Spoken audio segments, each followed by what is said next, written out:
പുതിയൊരു വീഡിയോയിലേക്ക് സ്വാഗതം. ഇന്നിവിടെ ബീട്രൂട്ട് കൊണ്ടൊരു തോരനാണ് ആക്കുന്നത്. അപ്പം നമുക്ക് വീഡിയോയിലേക്ക് കിടക്കാം. ഇതിനായിട്ട് ഒരു ബീട്രൂട്ടാണ് എടുത്തിട്ടുള്ളത്. വലുതായതുകൊണ്ട് ഒറ്റൊന്നേ എടുത്തിട്ടുള്ളൂ. അപ്പോൾ ഇത് കഴുകി വൃത്തിയാക്കി വെച്ചിട്ടുണ്ട്. ഇനി ഇത് ഗ്രേറ്റ് ചെയ്തിട്ട് ഒരു പ്ലേറ്റിലേക്ക് മാറ്റി വെക്കാം. ഇതേപോലെ തീരെ ചെറുങ്ങനെയായിട്ട് കിട്ടാൻ വേണ്ടിയിട്ടാണ് ഇങ്ങനെ ഗ്രേറ്റ് ചെയ്തെടുത്തിട്ടുള്ളത്.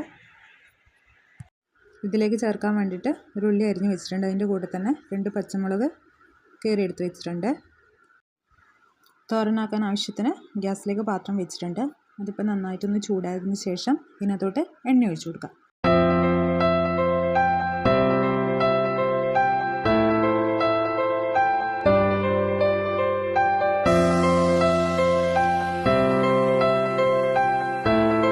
എണ്ണ നന്നായിട്ട് ചൂടായിട്ടുണ്ട്. ഇതിനകത്തോട്ട് കടുക് ഇട്ട് കൊടുക്കുക.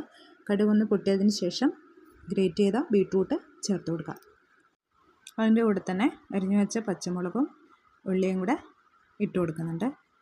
എന്നിട്ട് ഇത് നന്നായിട്ടൊന്ന് ഇളക്കി യോജിപ്പിക്കുക. എന്നിട്ട് കുറച്ച് ഉപ്പും കുറച്ച് മഞ്ഞൾപ്പൊടിയും കൂടെ ചേർത്ത് കൊടുത്തിട്ട് നന്നായിട്ടൊന്ന് യോജിപ്പിച്ചിട്ട് കുറച്ച് വെള്ളം കൂടെ ചേർത്ത് കൊടുത്തിട്ട് വേഗം വെക്കാം.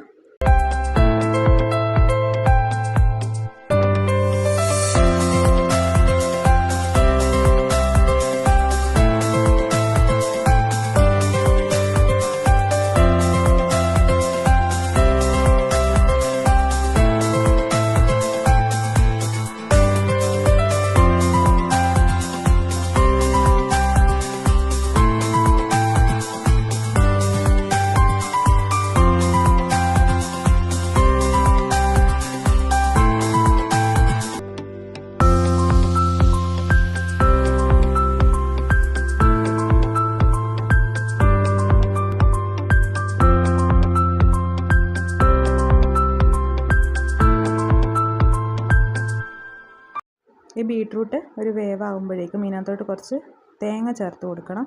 അതിനായിട്ട് ഒരു അരമുറി തേങ്ങ ഇവിടെ തിരുമ്മി വെച്ചിട്ടുണ്ട്. അപ്പോൾ അതിലേക്ക് കുറച്ച് മഞ്ഞൾപ്പൊടിയും കുറച്ച് മുളക് പൊടിയും കുറച്ച് ചെറിയ ജീരകം കൂടെ ചേർത്ത് നന്നായിട്ടൊന്ന് കൈ കൊണ്ട് ഞെരടി എടുക്കുന്നെങ്കിൽ അങ്ങനെ എടുക്കുക, അല്ലെങ്കിൽ മിക്സിയുടെ ജാറിൽ ഒന്ന് ചതച്ചെടുത്താൽ മതി. ഇടയ്ക്കൊന്നിത് ഇളക്കി കൊടുക്കണം.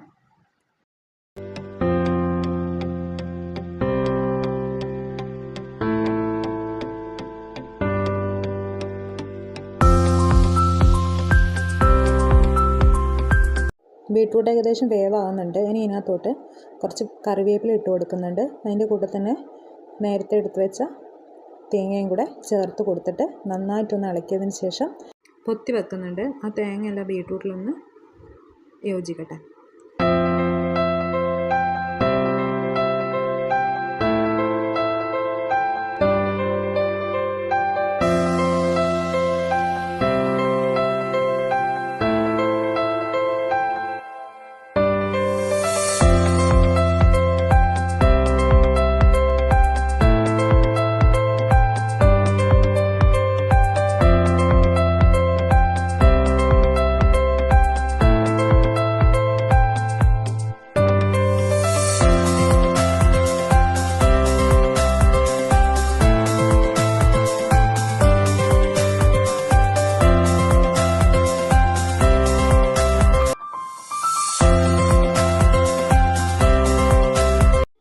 അങ്ങനെ ബീട്രൂട്ട് തോരൻ റെഡി ആയിട്ടുണ്ട്.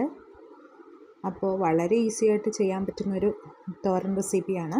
എല്ലാവരും ഒന്ന് ട്രൈ ചെയ്ത് നോക്കുക. എൻ്റെ വീഡിയോ ഇഷ്ടമാണെങ്കിൽ ഒന്ന് ലൈക്ക് ചെയ്യുക, ഷെയർ ചെയ്യുക, ഒന്ന് സപ്പോർട്ടും കൂടി ചെയ്തേക്കണേ. Thank you.